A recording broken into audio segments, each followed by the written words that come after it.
So, have you ever found yourself at odds with someone like an athlete or a fellow coach or even your partner or your children, and you only feel like your words are just bouncing off a wall?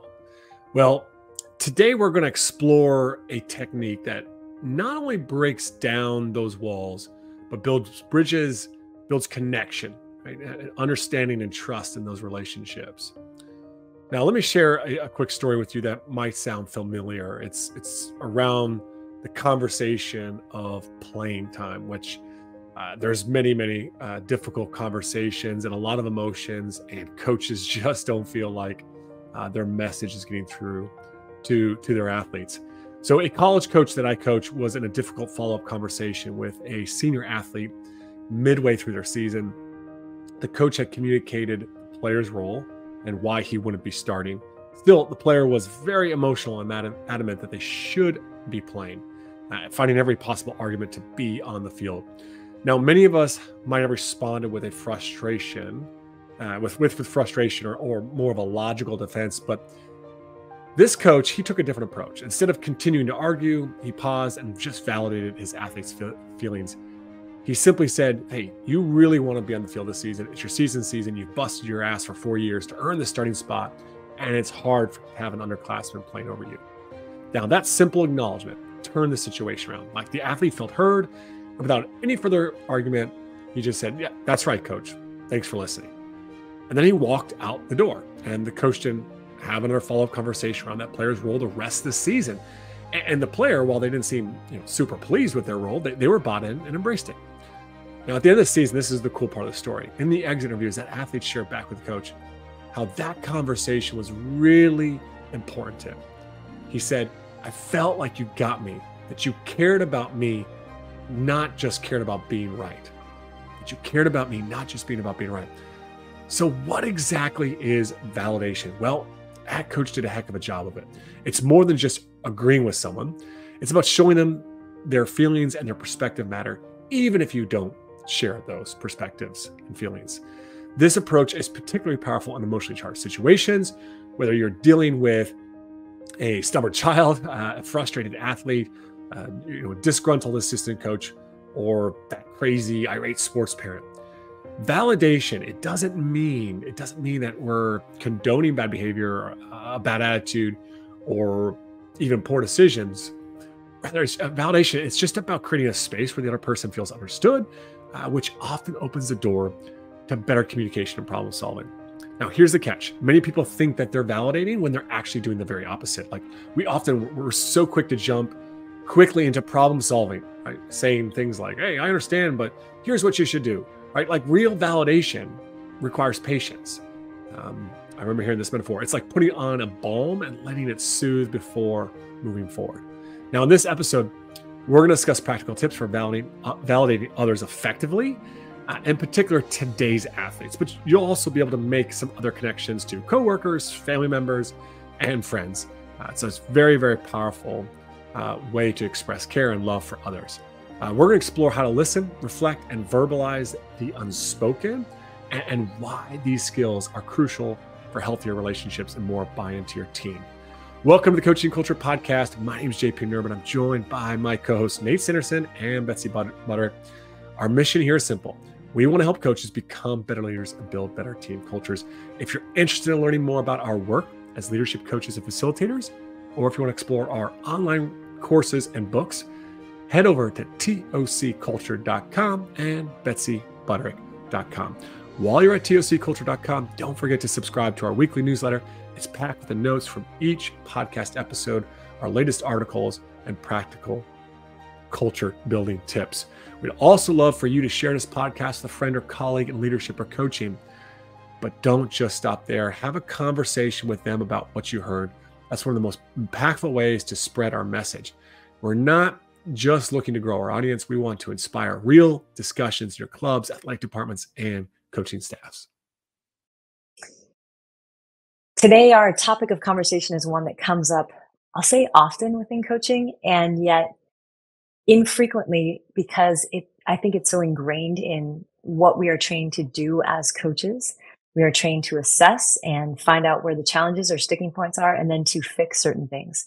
So, the topic that we're going to discuss today is the topic of unintentionally invalidating our athletes simply by doing what many coaches do, which is a positive intention and sometimes an unintended negative impact. To give us an example as a starting point, Nate, I know you had mentioned in our earlier conversations a situation that you were part of. Would you mind sharing that story as a way of introduction for today? Yeah, Betsy, I was doing a workshop for a staff of high school coaches last week, and we were talking during the kind of the content about growth mindset and how we prepare kids for failure on the front end. So we know they're going to try something new, and that might be difficult for them, and it's likely that they're not going to succeed the first time. And how do we prepare them for that to have the courage to try? And at the end, we kind of went around the room and just asked what the takeaways were for the coaches. And one of the young ladies said up front, and she said, "Well, I learned that players might feel that they're nervous, and I can recognize that before they go into a competition. And now I can tell them like, but they don't need to be before they're actually out into the competition." And I just looked at her and I said, "Or you could just tell her like it's okay." And I think that's a good example of I know how I've often responded to emotions maybe that I didn't expect, didn't want, or that come from a player in a certain circumstance is to move past them as quickly as possible rather than as you're describing there, like being able to understand them better and validate them. And in this case, to let the player know that that's perfectly normal and that's okay. And we're going to try anyway. Yeah, what is that about? I mean, in your experience, JP and Nate, why do we do that? Like, why are we so intent on moving past somebody's reality when they try to share it with us? What's the root cause for, in your understanding of why we do that? I think for a lot of things, whether it's a player lacking confidence stepping into the game or a player bringing some frustrations to us around their playing time, or I was facilitating a conversation with a leadership group, leadership council, and a head coach of a college soccer program recently. And they communicated that they felt the coach wasn't demanding enough of the physical fitness standards in the off season. You know, our instant reaction in those situations as a coach, oftentimes with positive intent, like the confidence one is, well, they shouldn't feel this way. They should be more confident. Or the playing time thing is they shouldn't feel that way around playing time because we have a fair system and they're clearly not good enough. Or I am demanding around the physical standards, but they don't understand all the complexities, so they shouldn't feel that way. We jump to this place of judgment around what they should or shouldn't feel. So, and we move to a place of defensiveness. And I think that then puts us into this place where everything we're communicating there is more about telling them why they shouldn't feel that way and defending our actions and our decisions. And then oftentimes the athlete will feel not heard. They'll feel like we've kind of bulldozed them, just kind of run over um, what they were feeling, their perspectives, and really haven't heard them out. When you have these conversations, and again, these conversations come up in so many different instances. You were mentioning JP, whether it's conversations about playing time, and Nate, you're talking about nervousness, and I know confidence intersects a lot of these conversations as well. In your experience, if we as coaches are seeking to validate whatever's true for our athletes, separate from whether we agree or disagree, what are helpful phrases that you found yourself saying in those spaces to provide that kind of validation in the moment? I think a couple things come to mind for me, Betsy, and I've really learned a lot from a friend of the pod, Alex Auerbach, who was the mental performance coach at the Raptors and now is doing a lot of extensive work in the youth sports area in the Phoenix area. But Alex, talks about um, the earned nervousness that comes before a big game, and just like framing what is a natural emotional response to a big game, a big moment, my first start, whatever it might be. And rather than running from that, or as a player trying to hide that, I mean, how many times do players come into the game and they don't want to show any weakness at all, even though they might be terrified on the inside or nervous or whatever. I think the framing of that as, first of all, this is a normal human reaction because it exposes something that we care deeply about. And therefore, our brain is wired to have an emotional response to the anticipation of what's coming next. And I think that appreciation almost of what comes before a big performance has been a bit different perspective for our players. Last year we went to the state tournament and we had a few kids that hadn't been on that stage before.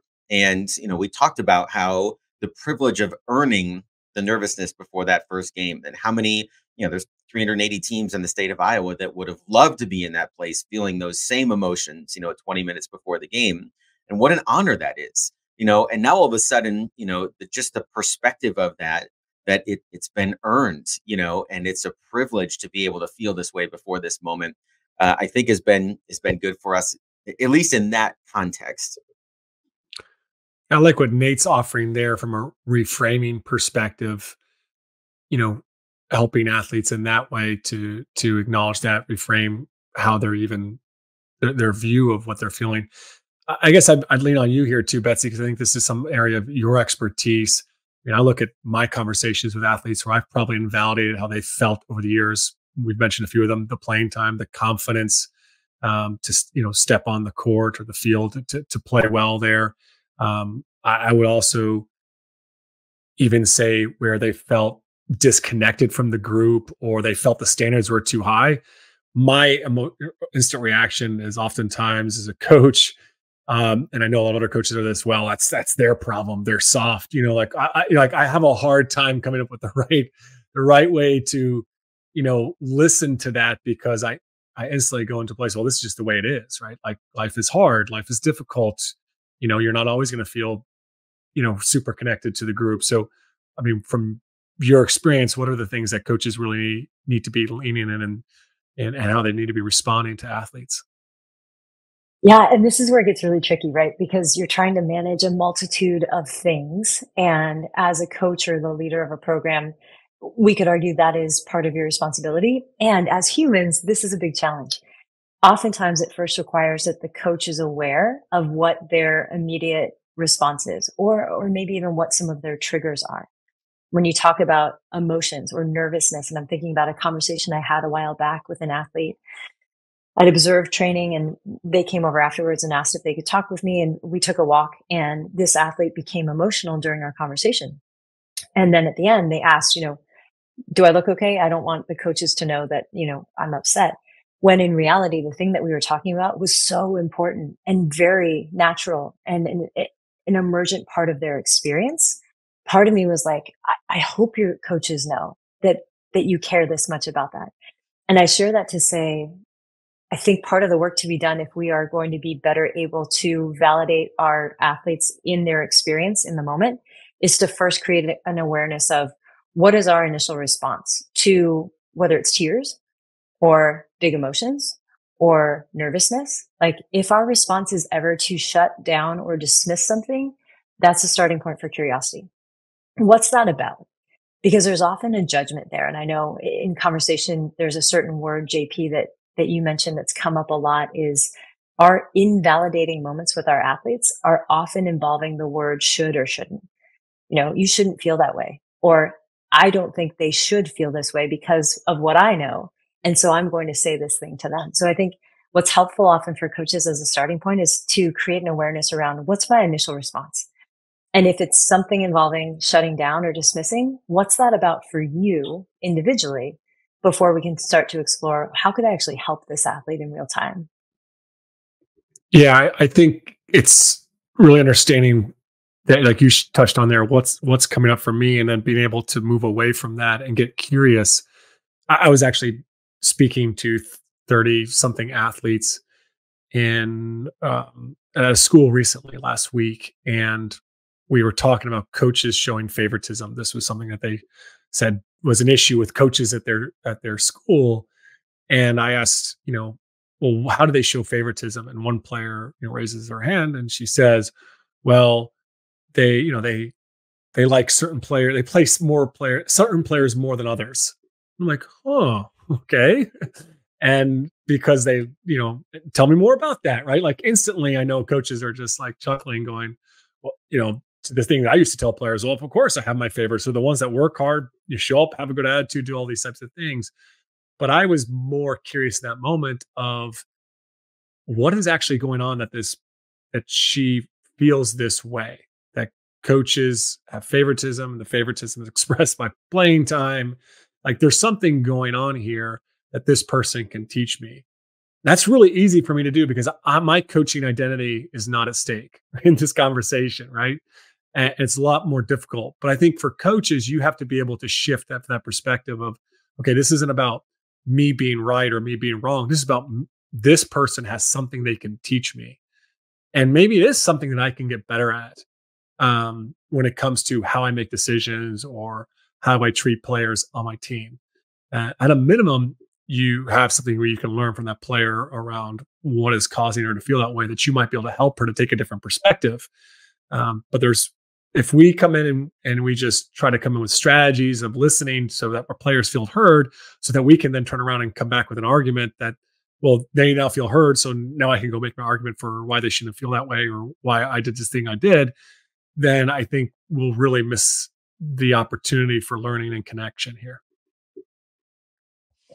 This might take a little bit of reflection, but I feel like it's an important question to ask in this space, and also for those listening, is in a space where you have validated, or to Nate's original point, simply made okay whatever an athlete comes to you with. What's something that each of you has learned in that space? When is a time where you've allowed whatever an athlete is bringing to be okay, separate from how you might feel about it or what judgment you might have about it? And in doing so, what did you learn in that space? I can think of an example a few years back when I was an assistant coach for a friend of mine in the area here. And we had a senior that went through a practice and she was like eighth or ninth in the rotation. So she didn't, play in the big moments, so to speak. But she was a really good teammate, really positive, really vocal, really encouraging of others. And just like when you think about that senior role, like she was really good at it. So we had a practice one day where she just wasn't there. Like she was there, but she wasn't doing that. She was down and she seemed frustrated and she was quiet and she still worked hard and she complained, but she was definitely different. And so Maddie liked to shoot after practice. And oftentimes I just, buddy up with them and throw the ball back and forth or whatever. And so I went over and I just asked her like, hey, how are you feeling today? She's like, oh, I'm just not myself today. All I did was just continue to mirror back for more. What do you mean you're not yourself today? She's like, well, I was just a little frustrated. And I said, well, I could see you weren't, normally as engaged as you were. And I was just, curious, is there anything going on or whatever? And anyway, after just continuing to ask, mirror back basically what she said without any judgment, without you need to be a senior and you need to be a leader and this is your role, talking to her, what we discovered was that she felt like this role was really important to her of being a supporter. And she felt like nobody celebrated her. And that was early in the practice. She made a couple shots and it didn't matter to anybody else. And that was really deflating for her, and so she kind of shut down for the rest of practice. And so once we kind of got to the root of it and we got the reason,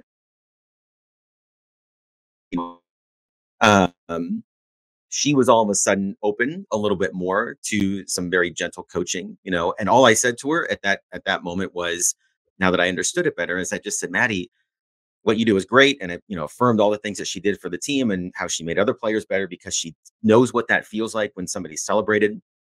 And I just said, one of the things I admire about you is that if we throw out today, you've had the strength to be able to do that, even when others aren't pouring into your cup as well. And that's really rare, And so again, it wasn't a lecture and it wasn't telling her, you need to do this, this, or this because you're the senior. It was discovery, number one, of just what was going on. What was the story she was telling herself? And then just being able to affirm and, validate whatever word you want to give her in that moment of her character, and what that did for the team and what we admired about that, it may have changed the rest of the season for her, and she walked out of that gym, shoulders back, kind of a smile, and she just said, "Thanks, coach," um, and she was back to her normal self for the rest of the year. So it's work. That was a 20-minute conversation after practice, but we got 2 months of mileage out of it because I asked questions instead of giving lectures. Yeah, I would share a couple stories. I mean, I'll share just a few parenting moments, and I share these. Please, everyone that's listening, know that these are just the highlights. These are not the norm for me, but just with my daughter, I mean, just whether it's dropping her off at a camp where she doesn't know anybody this summer and her being nervous, I think the old me would be, well, you shouldn't be nervous. You're good at making friends. Da, da, da, da. You'll make friends. You'll be fine. And now it's just like, I get it. It's tough. It's tough going into new environments where you don't know anybody. And that's it. Like, there's just really no fixing. It's just like, but we're still going to go do this, right? And out the door you go, right? But even just like, I've shared this before. She played tennis, in a tennis competition, her first competition, and gets, loses all 5 games and probably doesn't score a single point. And she's like, I'm not any good. I stink. She comes back, she's all upset and down. I'm like, yeah, it's not fun losing, is it? It's like, no. It's like, and just was with her in that moment, and then later on just say, hey, what do you want to do about it? But I didn't, tell her she shouldn't feel that way. She's really good at tennis, because she's not. She's got a lot of work to do there, and but just kind of let her feel that. Betsy, can I add one thing here too? I think, there's so much power in this question of just tell me more. And I think another place that coaches get themselves in trouble sometimes is that, speak for myself, as I'm listening to, a player talk about whatever their circumstances is, I'm going through a Rolodex in my mind of stories I can tell her, of a former player or of a situation that I was in. And then I'm just waiting for my opportunity to pull it out and go through it, assuming that I know what she feels like because I've been through this before. And I think that's harder as we get older and we gain more experiences. And I'm not saying that there's not a place for that, because I think there is a form of empathy there where we can connect on what maybe it felt like, but also it's really important to acknowledge that I don't know what it feels like for you. I might have been in a similar situation, and this is what it felt like for me. And I also acknowledge that that may or may not be the same for what it feels like for you. And I think that nuance is really important versus the way I've told stories in the past, which is, don't worry, kid, I've been through this before. Let me tell you a story, and here's what you need to do. And this is, I feel like I'm getting so much joy out of this conversation because this impacts so many facets of our life. And everything that both of you are saying, Nate, I have that Rolodex as well. It's like, oh yeah, here's a story, right?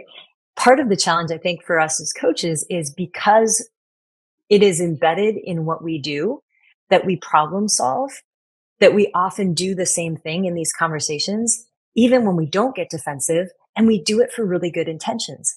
We are trying to help them move through a challenge or take a different perspective by offering our experience or what we know to be true, without often considering that what is true for us may not at all be true for them. And I'm reminded of a time, it was a couple months ago, our 3-year-old came into the room in the middle of the night, and she went to my wife's side of the bed and she said, Mommy, but it doesn't matter which side of the bed you go to. Like, if your 3-year-old comes and somebody speaks in the middle of the night, all of a sudden everyone's awake. So I snap awake and I'm listening. And she said, Mommy, I'm scared. And Allie said, what are you scared about? And she said, there's a dragon in my room. And in my mind, first of all, if you wake me from a dead sleep, a different side of Betsy comes out often, and it's not a peaceful, harmonious one. In my mind, my first thought was like, that's silly. There's not a dragon in your room. The house is a safe space. That is some version of that is probably what I would have said.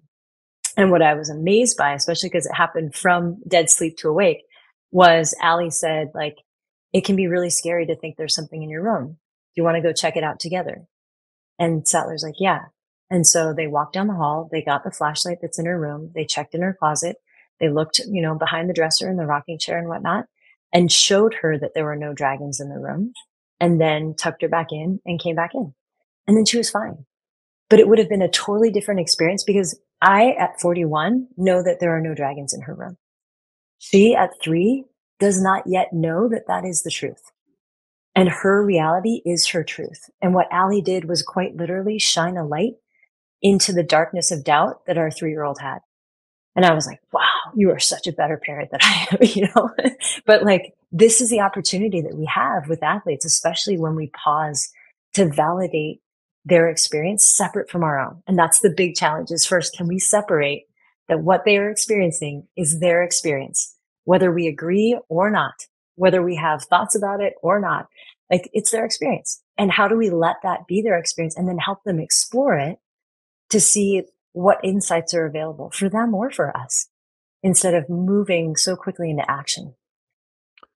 So I love that story you just shared, Betsy, because I had this question that was coming up for me, which is when we think about, hey, I have this emotional reaction when a player shares their feelings and I get defensive. I have a responsibility as a leader to step outside that and go, okay, well, what's coming up for me and work through my feelings. And yet my question was, well, what's the player's responsibility to work through their feelings? Quick story. I was at a leadership retreat of leadership coaches, and one of the leadership coaches attending the retreat, she had this huge emotional reaction to, or I thought was kind of like really a pretty large emotional reaction to something that the facilitator of the retreat did. And I was just sitting back going, whoa, that's big.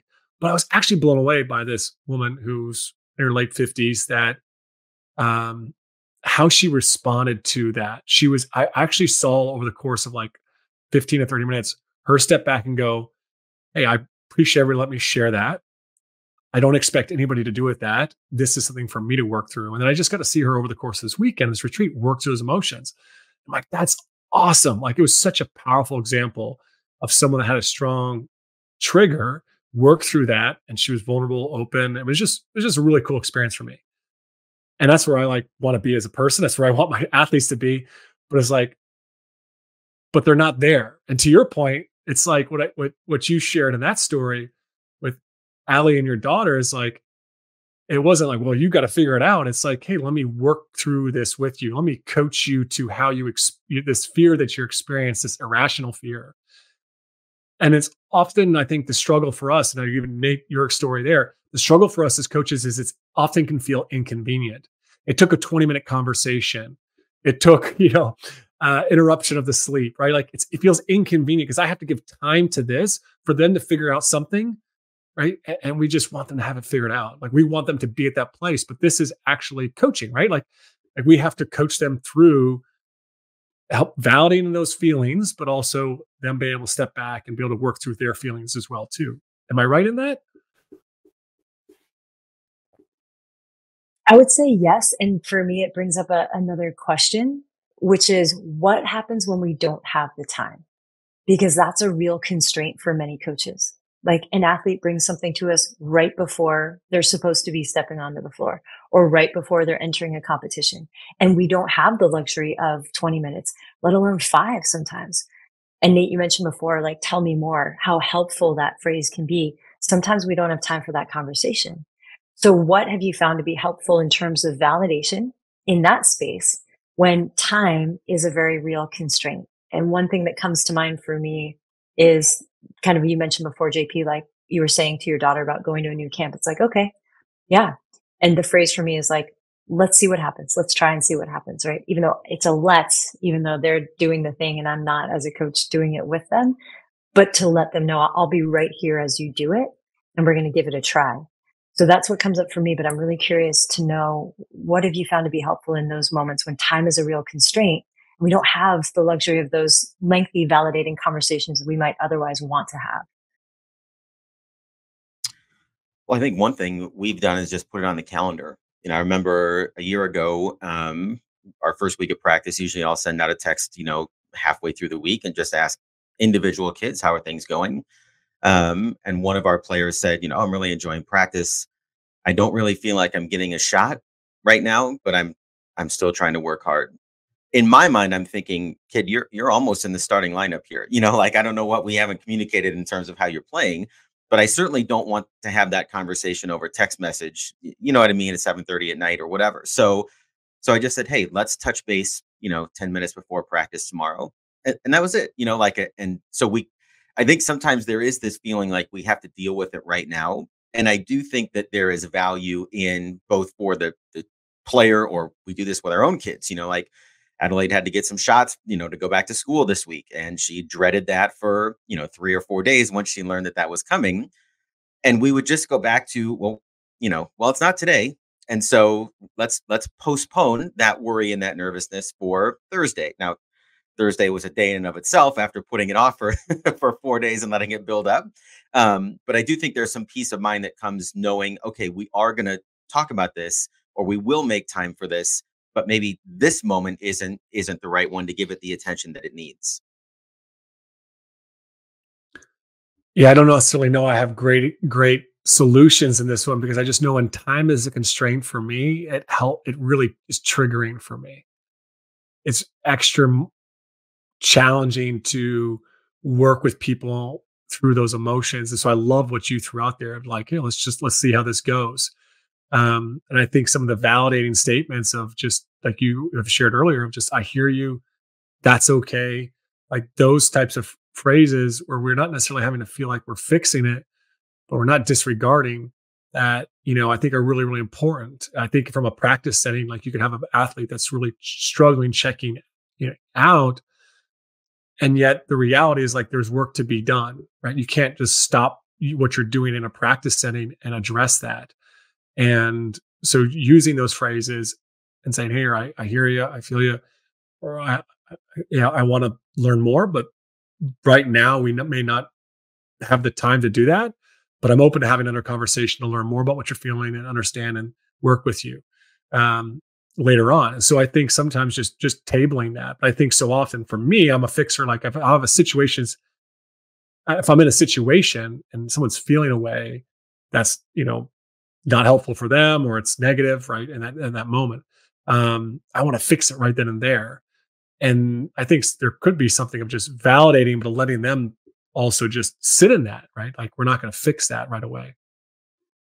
Can I just add one quick phrase that's also been helpful for us is, sometimes when, like, if JP, if you use that approach and you use the wrong words, it can feel like, oh shit, I'm getting called into the principal's office after practice to talk through my feel, like there, and that can stir a whole nother slew of emotions that are, make it even more difficult. I think this goes in combination with things we've talked about on the podcast before about consistent one-on-ones and check-ins and having this ongoing sort of dialogue throughout a season with a player.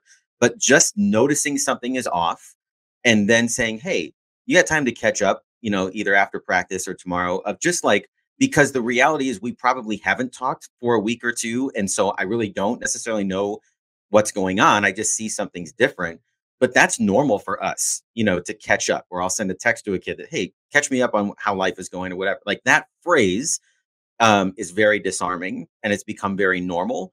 And so, anyway, I just think there's even how we want to set the appointment, so to speak, can create more nervousness and anxiety in that player versus, let's just have a conversation because we haven't checked in for a while. Yeah, and as both of you were talking on, there's a visual that's coming to mind. We don't always have the luxury of time. And I think about how if I'm driving somewhere that I'm not familiar with, and all of a sudden I see on my GPS, like the road is turned from blue to yellow, and then there's red up ahead. And I look and I start to see orange construction zones. So something's under construction and the lane is narrowing. That's often what I feel like happens in these types of conversations where something's wrong. And now we literally need to slow down because there's work to be done. And in the construction, it's work on the road. In the conversation, it's work on the relationship or the person or the connection. So even when we don't have time, or it's especially when it's inconvenient, can we find a detour? Whether that detour, like you said, Nate, is we schedule it for later, we acknowledge it now and we schedule it for later, or do we need to maybe change course and not stick to the same timetable because we understand the value of doing the work in the moment? Again, not a luxury I know we always have. If you're one coach and you're having a conversation with one athlete and your team is waiting for you to start practice, that's very different than if you have other things you want to do in your day and suddenly an athlete stops by your office. I understand that. But yeah. I think the other thing to keep in mind here, Betsy, is that we keep talking about this moment. How do we get them through this moment or these feelings or their reaction or whatever it might be? But we don't have a survivor's mentality where we're just trying to survive these moments. When I took 20 minutes with Maddie to shoot, or I'm catching up with a kid before practice, the goal is not just the next moment. It's to facilitate the growth of their resiliency. And I'm using my voice to sort of speak in, around, over, or through whatever it is that they're experiencing, because they don't know necessarily how to handle it on their own. I mean, that's why it's come up and affecting their behavior, right? So I'm not just doing this to change their behavior for that day.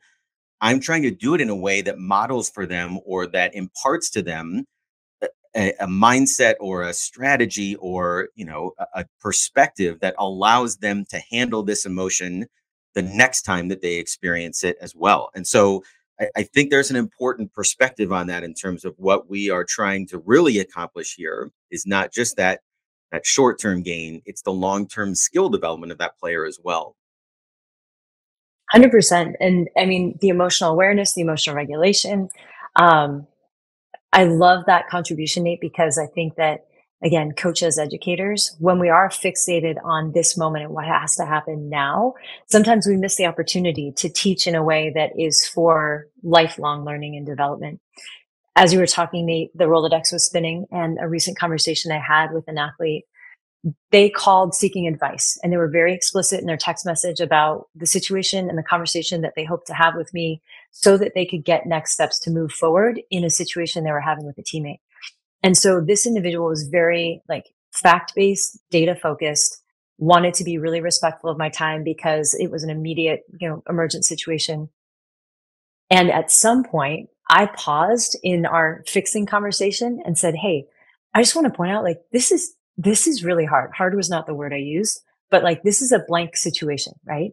And in that moment, I could hear, even though it was a phone call, I could hear him exhale. He's like, "This is really hard. Like, this is my friend. This is my teammate. This is somebody that I care about. And this is a really hard situation." He did not go to an emotional place, and me going to an emotional place to make that acknowledgement just released so much. And my next question was, "Hey, have you said that to your buddy? Like, have you guys acknowledged that this is really hard?" And he's like, "No, but I feel like that alone would create more space, because right now we just feel really stuck." So that teaching of like, even when we feel that we're doing the very practical, logical thing to solve a problem, the possibility that interjecting some emotional acknowledgement can create greater opportunities for outcomes that didn't exist before, like, that for that individual was such a lesson in the moment. Um, yeah, I mean, I just think this is a fascinating topic. The ways that we validate or invalidate relative to who we are, to our own experience, to our assigned role or purpose within a group or a family. Um, and how, when we start to question those things, more becomes possible to teach, yes, but also for ourselves as people to learn and to grow. Betsy, can I ask one more question here? Um, I think a lot of the way that we have framed the emotional responses from players is that they're responding to something that we don't necessarily see as reality, i.e., they have the skill, but they don't have the confidence, or we're ready for this moment, they don't think they are, or they see themselves as a failure, we see them like there's a little bit of a disconnect there between what we maybe see and what they're actually feeling. But what do you do if there is a dragon in the closet? Because there are times where there are real things that are happening that can't change. It's not a player is responding emotionally to something that we're only going to start five. There's somebody in front of you that is better, and you can work your ass off for the rest of the season, but it's very unlikely that your playing time is going to change. There's a dragon in that closet for you. Does that change your approach in those conversations when they are responding to something that that is real and isn't going away? And I almost, Nate, think that those are the most important situations to validate, because in acknowledging what is true, in sharing that perspective, oh shit, there is a dragon in the closet. Like, I'm so glad you came and got me, right? Those I think are huge moments of connection where we can look through a shared perspective with somebody at a situation and say, yes, this is true. And then maybe ask the question, given this reality, what choices do you want to make? Or how can I best support you knowing that this is true? Yeah, I think that's a great example as we're kind of closing up here. Just that conversation around that of validating reality, right? When the dragon is real. I think just what I'd leave coaches with this here is that validating doesn't necessarily mean that we need to make it right. Like at the end of the day, athletes have to be able to work and learn to work through their emotions. It doesn't mean that we're not challenging or telling coaches here that you've got to fix these emotions. You got to take the pain away, the challenge away from that. No, I think it's just about validating those emotions and then providing assistance when we can, helping them, coaching them through that so that they can take different perspectives, that they can learn from those experiences, that they can develop the coping skills and abilities to manage those things. And I think that's our responsibility in all of this.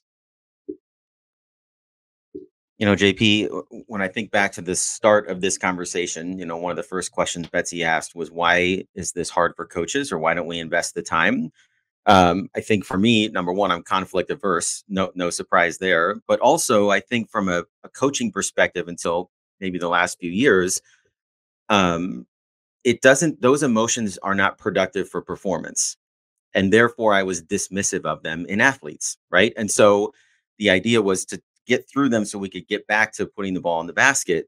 And I think, from a strategy perspective, what's the best change for me over the last couple of years is really when I'm in those moments, right? I'm in a situation like that with Maddie, for example, is that I really put my consultant hat on.